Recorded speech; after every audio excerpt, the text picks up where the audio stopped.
أعوذ بالله من الشيطان اللعين الرجيم. بسم الله الرحمن الرحيم. الحمد لله رب العالمين، والصلاة والسلام على فاطمة أبيها وأمها وبعلها وبنيها والسر المستودع فيها بعدد ما أحاط به علمك، لنبشر أنفسنا بأن قد تحرنا بولاية سيدتنا ومولاتنا حبيبة المصطفى قرينة المرتضى مبشرة الأولياء سيدة النساء فاطمة الزهراء سلام الله عليها، وبلغها منا تحية وسلاما، وآتنا من لدنك في حبها فضلا وإحسانا رحمة وغفرانا إنك ذو العفو الكريم برحمتك يا أرحم الراحمين۔ جیسا کہ ہم آپ سب کے ساتھ پچھلے پروگرامز میں مائدۃ الانوار کی اس دسترخوان پر قرآن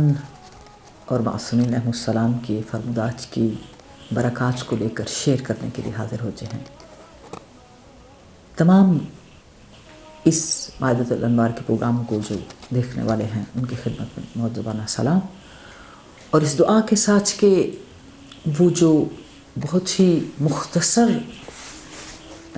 طالب علمانہ گفتگو آپ تک شیئر کی جاتی ہے وہ آپ سب کے لیے، ہم سب کے لیے فائدہ مند ہوگی۔ اور آج کے اس پروگرام میں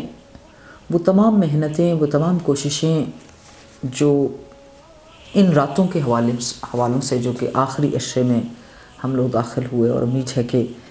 سب نے شب قدر کو بہت ہی بہترین انداز میں مولا کی بارگاہ میں اپنے دل کا،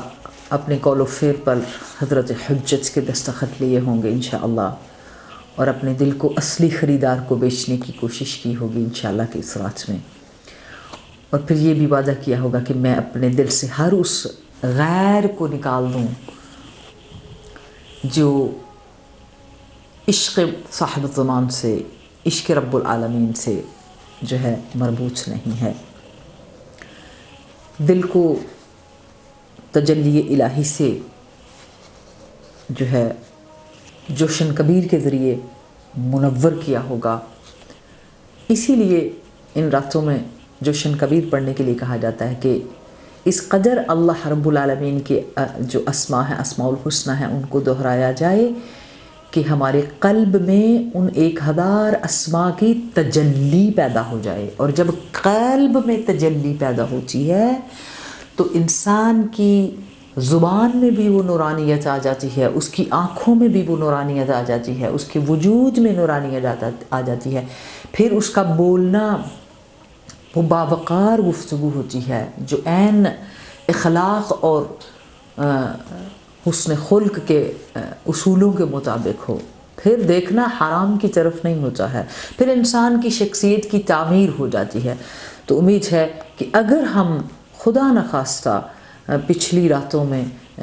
کوئی کمی اور کوتاہی رہ گئی ہو تو پھر باقی تاخیراتیں بھی ہیں، باقی ابھی رمضان الکریم کی دسترخوان جو بچھا ہے کچھ دن کے لیے، اس سے ہم بھرپور فائدہ اٹھا سکیں۔ اور آج میرا دل ہے کہ وہ تمام محبتیں جو ذات علم کی صورت میں، جو حقیقت لیلہ قدر وجود فاطمہ زہرا سلام اللہ علیہا ام الائمہ کی صورت میں آپ کے ساتھ ساری چیزیں اول رمضان المبارک سے آج تک شیئر ہوئی ہیں، آج اس بات پر اپنے مولائے متقیان کے جملوں کو لے کر ہماری ذات سے، ہماری زندگی سے ہم مثلاً اگر کوئی یہ سوچے کہ وہ کیسے فعال کرے اپنے دل کو ظاہری طور پر اور پھر اس کی روحانیت میں جائے، تو اللہ رب العالمین اور آئمہ معصومین علیہ السلام نے اور خود رسول خدا صلی اللہ علیہ وسلم نے اس کو نماز کی صورت میں اور باقی تمام صورتوں میں ہم نے کہاں کس طرح ایکٹیویٹ ہونا ہے۔ اگر ہماری روحانیت چارج نہیں ہے تو کون سا سورہ ہے ایسا جو اس کو کوئک چارج کے ساتھ ایسے مقام تک لے جائے گا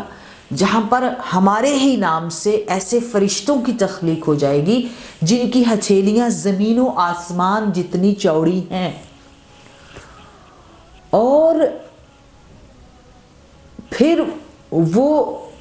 اس قدر استغفار کرتے ہیں کہ 2000 سال تک ان کی استغفار کو اگر لکھنے والے فرشتے بیٹھ جائیں تو وہ 2000 سال تک لکھتے ہیں، اور اگر وہ اس سورہ کو پڑھ لے تو وہ رب العالمین 2000 سال کی برکت کو بڑھا کر 1000 سال کی برکت، یعنی 2000 کو 1000 سے دوبارہ ملٹیپلائی کر لیں تو اس کو بڑھا دیتے ہیں۔ تو اب یہ کون ہے جو کاؤنٹ لیس انلمیٹڈ ریوارڈز، ثواب، نیکیاں، خوبصورتیاں، بخششیں، مغفرتیں، اور کون سی ایسا سورہ ہے جس کے پڑھنے سے جو ہے وہ فرشتے ہم پر درود بھیجنا شروع ہو جاتے ہیں؟ سبحان اللہ۔ ایک شخص مولا کی بارگاہ میں آیا اور آ کر اپنی افسردگی کی شکایت کی اور کہا مولا بغیر وجہ کے سب کچھ ہے مگر اداس رہتا ہوں، ڈپریشن میں ہوں، پریشان بغیر وجہ کے۔ ایک شخص آتا ہے، بچے بہت جھگڑا کرتے ہیں، گھر میں بہت ناچاقی ہے۔ ایک شخص آتا ہے، شوہر اور بیوی کے تعلقات درست نہیں ہیں۔ دوسرا آتا ہے،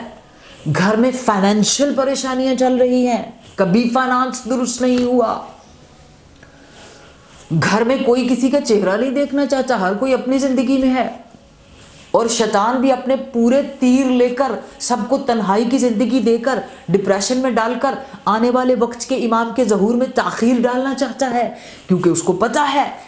کہ وہ وقت معلوم میرے مہدی اجل اللہ تعالیٰ فرجہ شریف کے آنے کے ساتھ ہی ختم ہو جائے گا اس کا۔ تو وہ بھی اپنی کمان کے سارے تیر نکالتا ہے،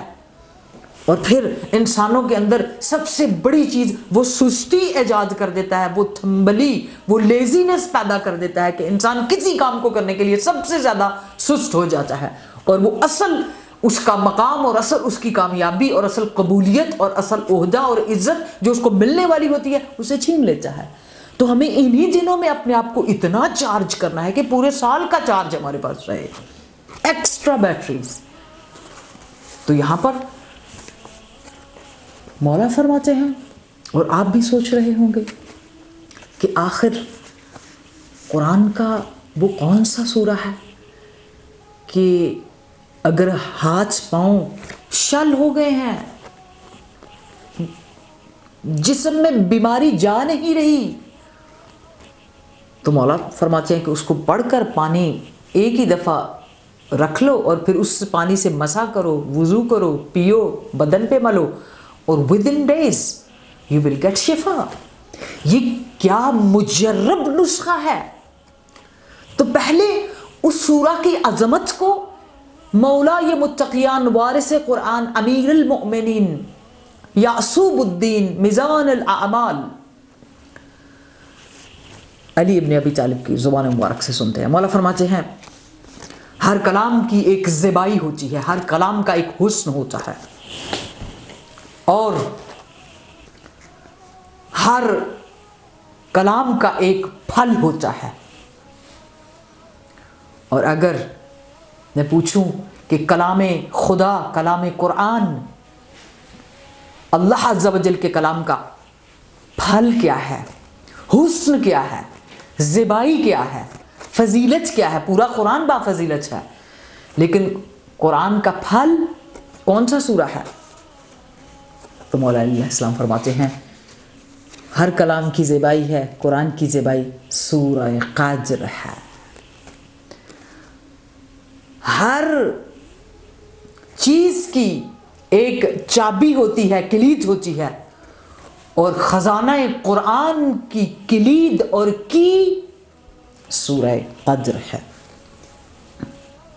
کہا ہر ضعیف کے لیے ایک یاور ہوتا ہے، ایک مددگار ہوتا ہے، یہ آپ کے مولا فرما رہے ہیں۔ ہر ضعیف اور کمزور کے لیے ایک سہارا ہوتا ہے، ایک لاٹھی ہوتی ہے، ایک سہارا، ایک مددگار ہوتا ہے۔ تو یاد رکھیے قرآن میں جو ہر ضعیف کا سہارا ہے وہ سورہ قدر ہے۔ پھر کہا ہر چیز کے لیے ایک آسانی ہوتی ہے، اور ہر چیز کے لیے اس آسانی کے ساتھ ایک علاج ہوتا ہے۔ انسانوں کے لیے جو آسانیاں پیدا کرے اور اس کا علاج کرے، اس کے لیے درمان کرے، اس کو ٹریٹ کرے، تو جو سب سے بہترین علاج ہے انسان کے لیے اور آسانیاں پیدا کرنے کا ذریعہ ہے، وہ سورہ قدر ہے۔ پھر کہا ہر چیز کی ایک عصمت ہوتی ہے، اور یاد رکھیے مومنین کی عصمت سورہ قدر ہے۔ پھر کہا ہر چیز کی ایک ہدایت ہے، ہر چیز کے لیے ایک ہدایت ہے، صالحان کے لیے ہدایت سورہ قدر ہے۔ ہر چیز کا ایک سرور ہوتا ہے، ہر چیز کا ایک لطف ہوتا ہے، ہر چیز کا ایک مزہ ہوتا ہے، ہر چیز کی ایک لذت ہوتی ہے۔ یاد رکھو اہل لا الہ الا اللہ، اہل قرآن، قرآن کا سرور اور لذت سورہ قدر ہے۔ ہر چیز کی ایک زینت ہوتی ہے، ہر چیز کی ایک آرائش ہوتی ہے، اس کو زیبا بناتی ہے جو،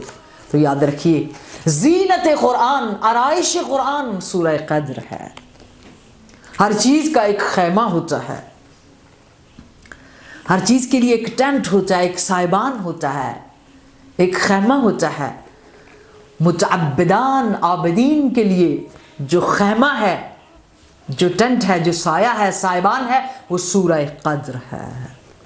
اور ہر چیز کے لیے ایک بشارت ہوتی ہے، ایک خوشخبری ہوتی ہے، گڈ نیوز ہوتی ہے۔ انسانوں کے لیے خوشخبری اور بشارت سورہ قدر ہے۔ ہر چیز کے لیے ایک حجت ہوتی ہے، زمین پر حجت کو، انسانوں کے لیے حجت، ہر چیز کے لیے ایک حجت ہوتی ہے۔ اور پیغمبر کے بعد جو حجت ہے تمام اہل زمین پر، وہ سورہ قدر ہے۔ بس سورہ قدر پر ایمان لے آؤ۔ اتنا بلند سورہ ہے، اتنا عظمت والا سورہ ہے۔ تو جس شخص نے امام صادق علیہ السلام سے آ کر پوچھا اگر ہمیں 100 پروگرام بھی اگر میں اس سورہ قدر کے اوپر کروں تو وہ بھی تھوڑے ہیں، جیسے کہ ما نفدت کلمات اللہ، یعنی اگر انسان سمندر سیاہیاں بن جائیں تو پھر بھی، اور پورے درخت کلمات بن جائیں، قلم بن جائیں، تو پھر بھی اللہ کا جو کلمہ ہے، اللہ کے کلمات کی جو آبرو اور عزت اور اس کے فائدے اور اس کی بشارتیں، اس کی خوشخبریاں، اس کے درمان، اس کے علاج، اس کی محبتیں، اس کی زیبائیاں، اس کی قدر، اس کی قیمت، اس کی یاوری، اس کی نافری، اس کا ہمدرد ہونا، اس کا ساتھ دینا ختم نہیں ہو سکتا۔ ہم طالب علم ہیں، اس لیے مولا امام صادق علیہ السلام سے جس نے کہا نا افسردہ رہتا ہوں، ڈپریشن میں ہوں، بیمار ہوں، اور پھر اس کے ساتھ کہا میرے گھر میں ناچاکی ہے، جھگڑا ہے، لڑائی ہے، فساد ہے، بچوں کا آپس میں سلوک نہیں ہے، خاوند بیوی سے بولنے کو صحیح تیار نہیں، بیوی خاوند کے ساتھ صحیح بولنے کو تیار نہیں ہے، تو ساری چیزوں کا ایک حل امام صادق علیہ السلام فرماتے ہیں کچھ نہ کرو، جاؤ وضو کرو، ایک نئے کوزے میں پیالہ لو نیا، اس میں پانی بھرو، کہیں سے بھی پانی لے لو تازہ، اور فقط 30 ٹائمز سورہ قدر کی تلاوت کرو، اور بس پھر اس پیالے میں پانی بڑھاتے جاؤ، اور جو بھی گھر میں پانی پینے والا ہو اسی سے پانی پلاؤ، پیو، سر کا مسح کرو، وضو کرو، منہ پہ لگاؤ، کھانا بناؤ، یہاں تک کہ ہاں یہ احتیاط ضروری ہے کہ اگر آپ اس پانی سے کھانا بنائیں گے تو جو بھی کھانا کھائے گا اس کے اندر ایک برکات اور اس کے تجلیات اور اس کے فیض شروع ہو جائیں گے۔ اور پھر وقت نہیں گزرا تھا کہ وہ تمام چیزیں آہستہ آہستہ 1 ہفتہ 2 ہفتہ 3 ہفتے، اس کے بعد چیزیں نارمل، وہ تمام غصے، عصبانیت، وہ اینگر، وہ ناراحتیاں، وہ ایک دوسرے کو دیکھ کے غصہ کرنا بغیر وجہ کے، وہ ساری چیزیں ختم۔ کیا معجزہ، کیا خوبصورتی، کیا تاثیر ہے سورہ قدر کی۔ تو سورہ قدر